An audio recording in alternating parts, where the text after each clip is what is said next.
She had nothing but a red bucket, a tired mother, and a dream no one believed in. But that same girl would one day stand on a global stage and make history. Aoife balanced a red plastic bucket on her head as she walked past the rows of unfinished buildings in Ajagunle. At 17, she'd mastered the art of dodging potholes while carrying a load. Her mother sold a kara by the junction, her father long gone. Eve had dreams, big ones, but in this part of Lagos, dreams were luxuries. She cleaned houses for rich families on the island, saving every naira she could. Most days she barely ate, but she always wore a bright smile. One morning, a friend told her of a housemaid job in Lekki. Big money, the girl whispered. Afa hesitated. New jobs often meant new dangers. But the rent was due and Mama was coughing again. With a deep breath, Afa packed her clothes, kissed her sleeping mother's cheek, and boarded a bus heading to the other side of life. Eve had never seen a house so big. The compound was larger than her entire street, shiny tiles, tall palm trees, and a gate that spoke when you rang it. Welcome to the Okonkwo residence, the voice said. She blinked. Nawao. A woman in black heels met her at the gate. You're early. That's good. I'm Mrs. Ayo. You'll report directly to Madam. Inside, the living room sparkled. The air smelled of vanilla and wealth. Eve was led to the servants' quarters. She shared a bunk with Ada, who'd been working there for a year. Don't cross Madam and never touch her tea, Ada warned. That night, Aoife lay on the hard mattress, staring at the ceiling. She whispered, God, don't let me shame myself here. Something told her this house would change her life, but not how she expected. Madame wasn't like other women Aoife had cleaned for. She was sharp, quiet, and always watching. Her voice was smooth but cold, like iced water in a metal cup. She had one rule: no mistakes, ever. Eve cleaned tiles until her back ached, scrubbed bathrooms that looked already clean, and ironed silk shirts that slipped like water. But she never complained. Her mother taught her dignity wasn't in what you did, it was how you did it. One evening, Madam caught her humming while sweeping. You like music? She asked, arching an eyebrow. Eve froze. Yes, Ma. Madame stared for a second. Then whistle while you work. It's better than dragging your feet. Eve smiled a little. It wasn't praise, but it wasn't scolding either. And in this house, that counted for something. She saw him for the first time on a Wednesday, tall, dark, polished. His presence filled the staircase before he even spoke. Is this the new girl? He asked. Madam nodded. Ife, meet Chief Okonkwo, the billionaire. The one whose face was in newspapers, the one who flew abroad just to eat lunch. He glanced at her. You're young. Yes, sir. Young people usually get bored. Don't disappoint me. And with that, he walked off talking on his Bluetooth. Eve blinked. She had just met a billionaire, and all she could think was his perfume smelled like the morning after rain. He seemed distant, strict, but not cruel.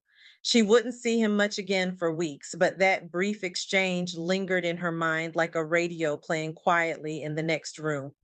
It was just another cleaning day until Effie spotted a sealed envelope under the glass coffee table. It must have fallen. Curious, she reached for it.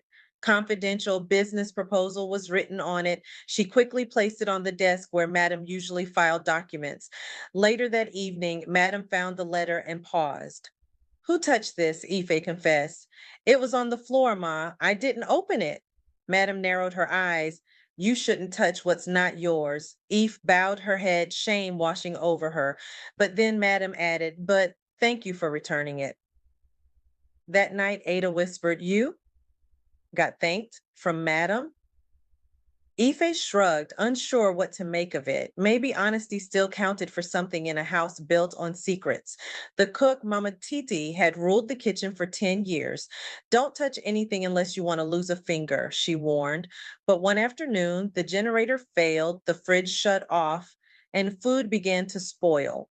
Mama Titi had gone to the market. Ife panicked. With no one around, she grabbed a bowl, mixed ingredients, and fried spicy jollof rice and plantain just before Chief's lunch hour. When Mama Titi returned, her eyes bulged. Who cooked this? Chief had eaten everything. Very good, he said casually.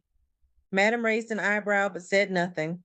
Eve stood quietly in the corner, heart pounding. That night, Mama Titi handed her a wooden spoon. You've got sense, but stay out of my pot unless it's an emergency. It wasn't praise, but it was permission. While cleaning the upstairs sitting room, Aoife heard a soft buzz. Chief had left his phone on the armrest. It rang twice, same caller ID. Mr. Dawodu, investor? Eve didn't touch it, but made a mental note. Later that evening, Chief rushed in, frustrated. Has anyone seen my phone? Before Madam could speak, Eva stepped forward. It was upstairs, sir. It rang twice. I didn't answer. He blinked, then looked at her closely. You remembered the caller's name? Yes, sir. There was a pause, then a small nod. Good girl. Madam looked impressed but said nothing. Eve didn't smile until she got back to her room. She wasn't trying to be seen, but she was starting to stand out. Afe couldn't sleep. The ceiling fan buzzed loudly and thoughts kept racing, so she slipped out to the back balcony for air. To her surprise, Chief was there, sipping tea in silence. He didn't react when she greeted him. You work hard, he said finally, still staring into the dark. Thank you, sir. Do you have a plan, or are you just surviving? The question stung. Both, she admitted. My mother's sick. I want to finish school, maybe become a nurse. Chief sipped again. No one ever got rich being a nurse. I don't want to be rich, sir. I want to matter. Silence, then a slow nod. Fair enough. He stood and walked inside. Eve remained, her heart thumping. That was the first real conversation they had, and it would not be the last. A storm hit one Friday night, thunder cracking, lights flickering, and then total darkness. The generator failed again. Panic spread. Madam screamed when her tablet shut down mid-call. Chief barked orders. Where's the torch? Where's the backup?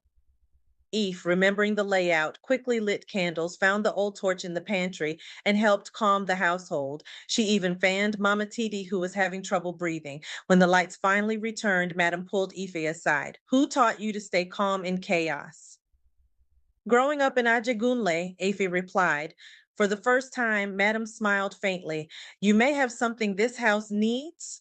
It was the first compliment Ife could recall, and it meant more than 1,000 naira tip. One morning while dusting Chief's home office, Afe noticed a leather-bound notebook open on his desk. One line stood out. Potential. Eve?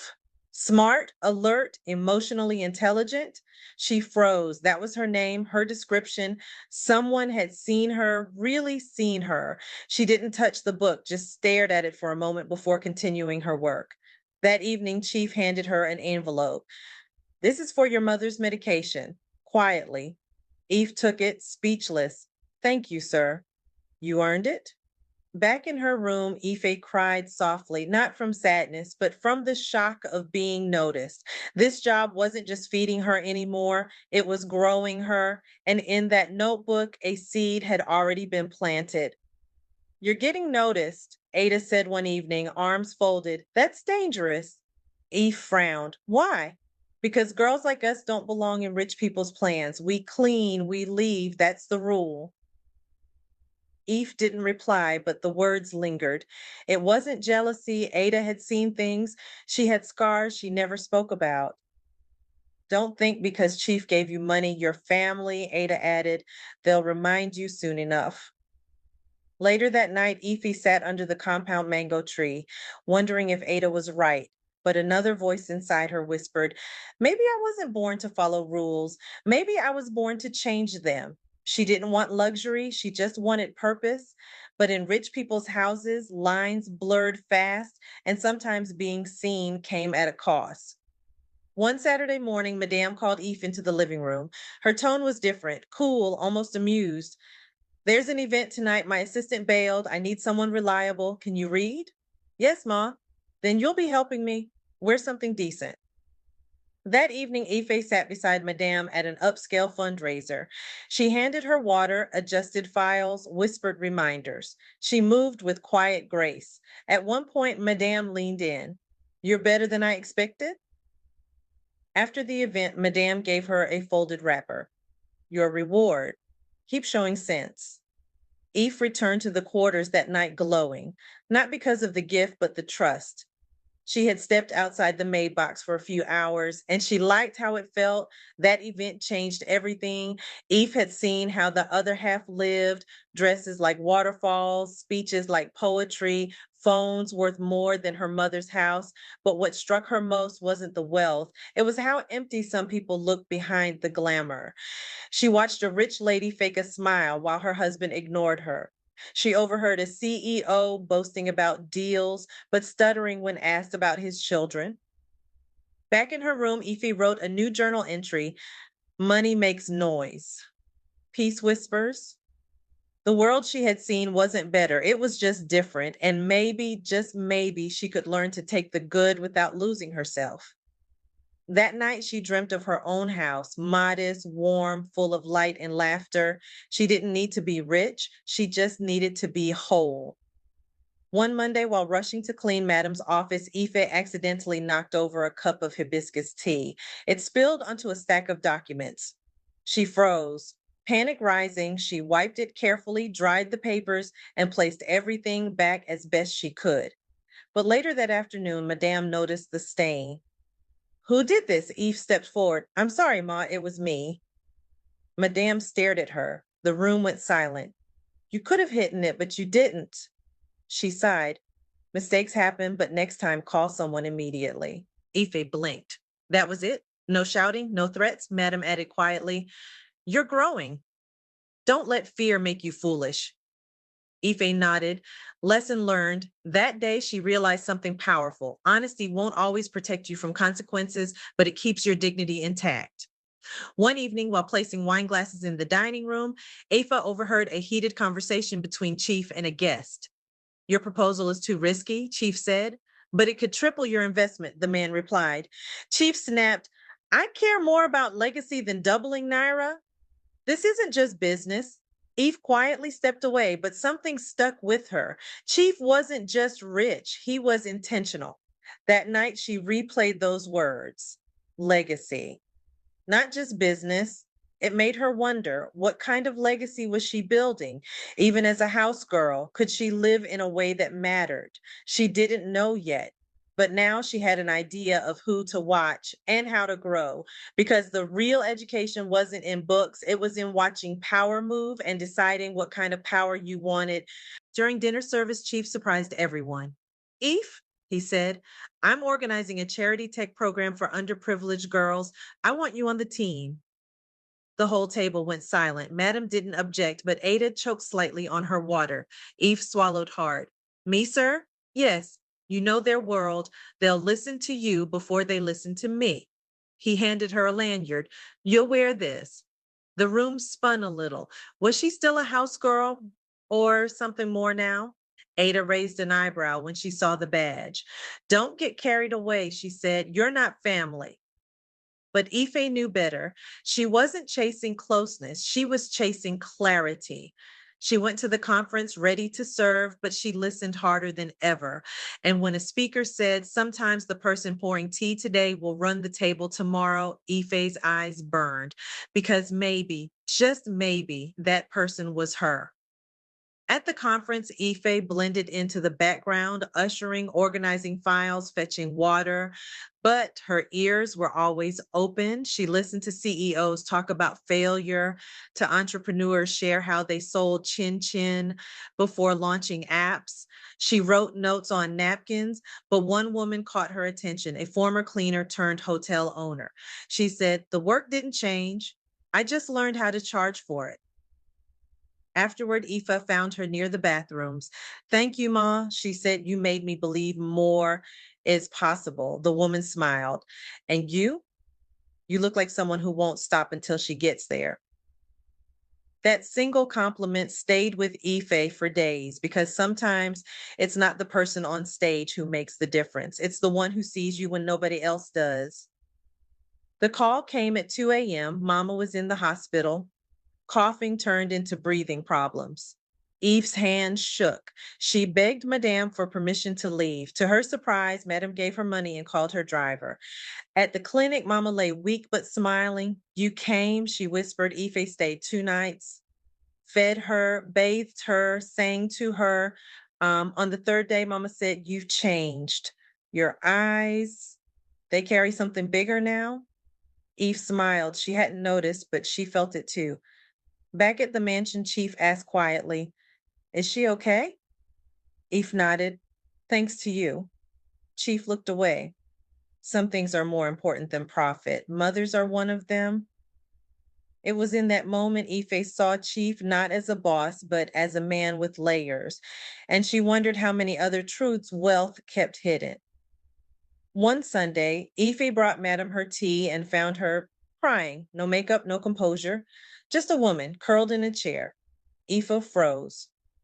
Should I come back, Mom? Madam waved her in. Sit. What followed was unexpected. A story about Madam's youth, how she once sold bread on the street, how a mentor took her in, how betrayal taught her to build walls. I'm not hard because I enjoy it, she whispered. I'm hard because I have to survive in a world that doesn't forgive softness. Eve said nothing, just listened. Later, Madam touched her arm. You remind me of myself. That's why I'm watching you. It was the first time Ife realized power wasn't just money or position. Sometimes it was the ability to be kind, even when the world had tried to crush it out of you. One evening, a visiting guest, a slick businessman in a flashy suit, noticed Ife. You're smart, he said after dinner.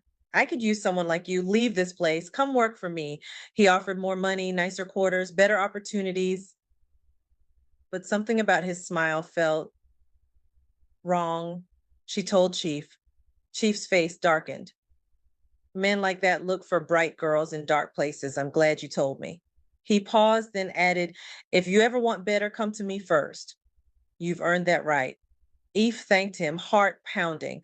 That night she wrote in her journal, not every golden door leads to light. She was learning fast, not just how to survive, but how to recognize when opportunity is a mask for exploitation. And that lesson alone was worth more than gold. That night, Ada exploded. You think you're special now, Abby? She snapped. Because Olga called your name on stage? Ify tried to stay calm. Ada, I'm not trying to compete. You already did. Ada stormed out, slamming the door. Eve sat on the edge of the bunk, guilt washing over her. She didn't ask for attention, she didn't steal it, but she also couldn't dim her light to make others comfortable. Madame later entered quietly. She'll be fine, she said. Everyone reaches a point where they must choose jealousy or growth. Eve nodded slowly. She didn't hate Ada. She understood her, but she also knew she couldn't slow down her own destiny. Not now, not ever again. The house was tense for days. Then one afternoon, the unexpected happened. Chief's car was hit in a crash on Third Mainland Bridge.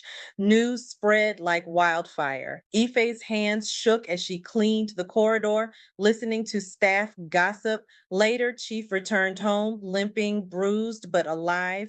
Eve rushed to help. Sir, let me get, he waved her off. I'm okay. I've been through worse. But later, in a private moment, he whispered, almost dying makes you ask, what have I built that lasts? He looked at her. People like you, you're part of my answer. Eve's heart swelled, not because he praised her, but because she had become part of someone's legacy.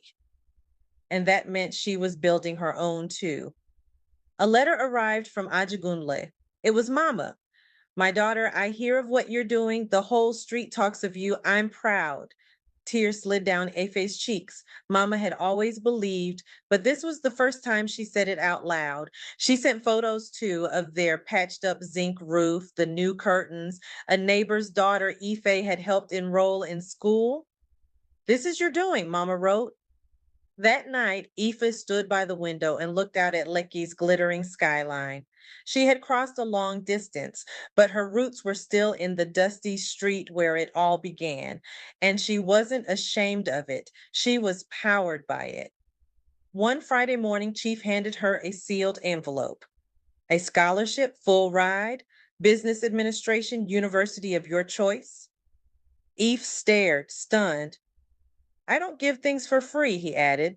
I invest where I see potential. She blinked back tears. Sir, I don't have the words. Then go and find them, he said with a smile. The house buzzed with the news. Some staff were happy, others silent. Ada didn't speak to her at all, but Aoife didn't let it break her. She held the envelope close to her chest, whispering, for every girl scrubbing tiles with dreams in her eyes, this is proof it's possible. She didn't know where life would take her next, but for the first time, she knew one thing for sure. She was no longer just a house girl, she was her own story. Eve stepped onto the university campus with shaky legs and wide eyes, banners, students, noise. It all felt like another planet. She wore a simple blouse and skirt, clutching her backpack like a lifeline. During orientation, the lecturer asked each student to introduce themselves. When it was her turn, she stood and said, I'm Aoife. I was a house girl before this, and I'm here to build something bigger than myself. Silence, then claps. A few even cheered. Later, a girl approached her. Your story, it gave me courage. Eve smiled shyly. She wasn't trying to inspire anyone. She was just trying to survive. But maybe surviving, honestly, openly, was more powerful than she realized. Her first group project was rough. Her teammates were loud, privileged, and dismissive. She probably can't use a laptop, one muttered. Eve didn't argue. She just worked. She spent hours in the library, taught herself design tools on YouTube, and wrote the report late into the night. When the grades came back, the lecturer said, excellent analysis, and it's clear who did the heavy lifting. All eyes turned to Aoife. She just sat back in her chair, quiet but proud. Hard work doesn't always shout. Sometimes it speaks through results. Back at the mansion for a weekend visit, Aoife walked past Ada in the kitchen. They hadn't spoken in weeks, but this time Ada said, you look different. Eve turned. Different how? Like someone who's tasted freedom. They stood in silence. Then Ada added, I applied to a catering school, she said. Remember what you said about it not being too late? Eve reached for her hand. I'm proud of you. They sat for hours laughing, catching up. Sometimes people don't change overnight, but with enough light, even the hardest seed begins to grow. And Aoife realized healing wasn't just for her, it was contagious. Before Aoife returned to school, Madame called her into the study. She handed Aoife a slim box, inside a simple silver wristwatch. No diamonds, no labels, just something to remind you of time, Madam said. Time to speak, time to act, time to dream. Eve nodded, overwhelmed. I was hard on you, Madam added, but you rose anyway, and I respect that. That moment held more weight than all the chores and long days combined. Eve didn't cry, she just held the watch close. Because sometimes the greatest rewards come in quiet, unexpected gestures from the very people who once seemed impossible to please. At the university's annual summit, Afe sat in the back, notebook in hand. The keynote speaker was late, so the coordinator asked, any student want to share something while we wait? Eve raised her hand. She walked to the podium, heart pounding. My name is Aoife, she began. I cleaned tiles before I ever typed code. I served tea before I ever held a mic. But I learned your value isn't in your title, it's in your intention. The room fell silent. Then applause, slow, then rising. Phones recorded, heads nodded. Afterwards, a professor approached her. You have a voice, don't waste it. That night, Aoife looked at the stars above her dorm and whispered, I won't. Because now she was no longer just living in someone else's world, she was building her own. One afternoon, while walking through her old neighborhood, Effie noticed a group of teenage girls selling pure water by the roadside. They reminded her of herself, tired, hungry, but still standing. She spoke to them, listened to their stories, asked questions. They didn't know who she was at first, but when she returned with notebooks, sanitary pads, and an offer to teach them basic digital skills every Saturday, they started calling her Auntie Eve. She didn't do it for praise. She did it because someone once saw her worth before she saw it herself. She wasn't just building her dream anymore.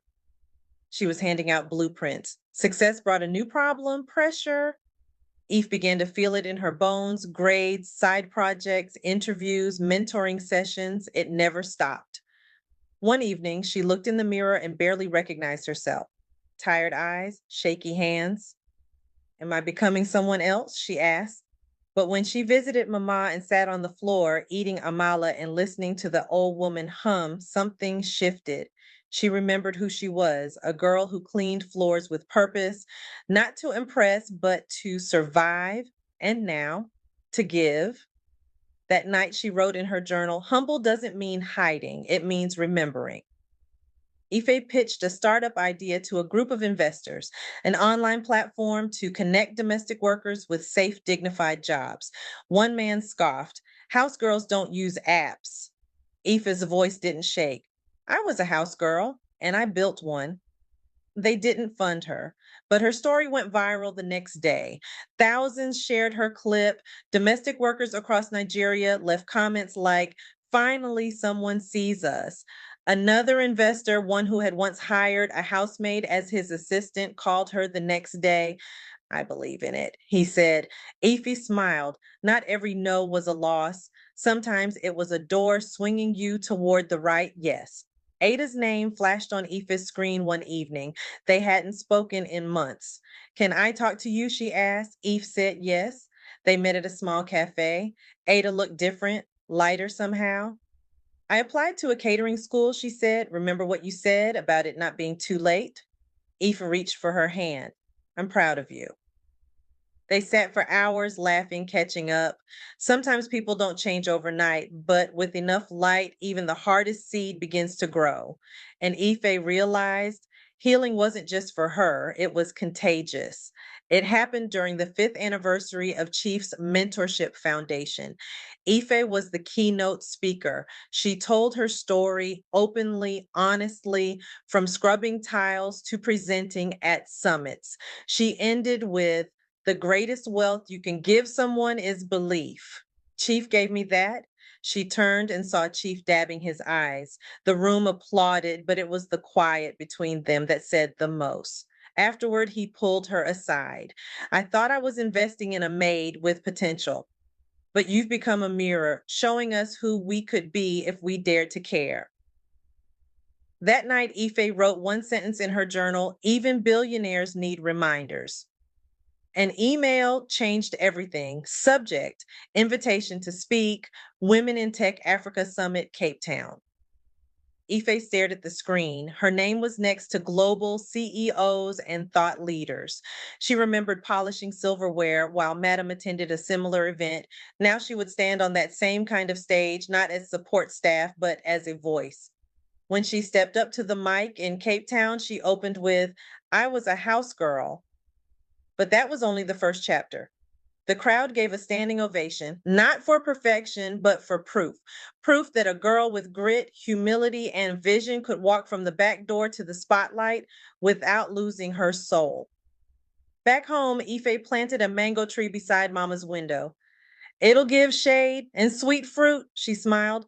Mama placed her hand on Ife's cheek. I prayed you'd survive, but you did more. You soared. Under that tree, neighborhood girls gathered every weekend. They listened as Ife taught computer skills, confidence, and boundaries. It was more than a class, it was a movement. She named it From Hands to Heights because every hand that washed dishes or ironed shirts held the power to rise if someone showed them the steps. And now Ife wasn't just walking, she was leading. Madame fell ill quietly. Eve visited her in the hospital, holding her manicured hand as machines beeped softly. You're the best thing I didn't plan for, Madame whispered. You were tough, Eve smiled. I had to be, but you were braver than me. They shared a quiet moment. Two women who started worlds apart, now bound by respect. When Madame passed weeks later, Ife wept. Not because she was perfect, but because she was part of Ife's beginning, and no beginning is ever small. At the burial, Ife placed a single lily on the casket. For every lesson you taught, even the hard ones. Eve opened her first training center in Ajagunle, white walls, solar panels, simple chairs. but endless dreams. She named it the Red Bucket Initiative after the one she used to carry water in. Local press came, then national TV. But when asked how she wanted to be introduced, she simply said, former house girl, current builder. She walked the halls slowly, touching the desks, watching a girl scribble notes with the same fire she once had. She didn't need applause. The work itself was the reward because buildings fade, but impact echoes. One evening, Chief and Ife sat on a bench near the ocean. He had grown older, his walk slower, but his mind sharp. I made money, he said, but you made meaning? Eve smiled. You made space for me first. They sat in silence, waves crashing nearby. Then Chief said, promise me something. When I'm gone, keep giving. Not because they deserve it, but because someone once gave you. She nodded, tears in her eyes. I promise. That moment wasn't business, it wasn't mentorship, it was something bigger, a passing of the torch from one builder to another. It came on a Wednesday. Miss Eve, the presidency would like to invite you to a national policy advisory panel on youth employment. At first, she thought it was a prank, but 2 days later, she sat across from ministers, senators, and officials, sharing insights from her journey. She didn't wear heels or a suit, just a clean blouse and bold truth. The problem isn't talent, she said. It's that we keep ignoring talent because it doesn't speak Queen's English or wear shiny shoes. Silence, then a nod, then more. Later, one senator said, you've said what we've danced around for years. Eve had no title, no political ties, just a voice and a story rooted in truth. And that was more powerful than any office.